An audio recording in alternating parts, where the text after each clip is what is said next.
वाचना चूक वीर झार, मना कामना सांडिरे द्रव्यधार, मना यातना थोर गर्भवासी, मना सज्जना भेटवी राघवासी.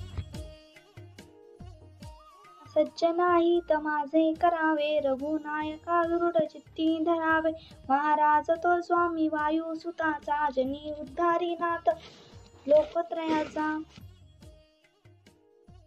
बोले मना राघवेना काही, जनी वागुने बोलता सुख नाही.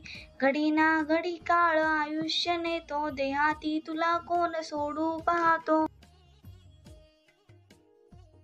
रघुनायका विना वायाशी नावे, जना सारखी व्यर्थ कावोस नावे. सदा सर्वदा नाम वाचे वसोद्या, अहता मनी पापनी ते नसोद्या. मना वीट मानू नको बोलण्याचा, पुढे मागतो राम जोडले कैचा. सुखाची घडी लोटता सुख आहे, पुढं सर्व जाईल काही न राहे.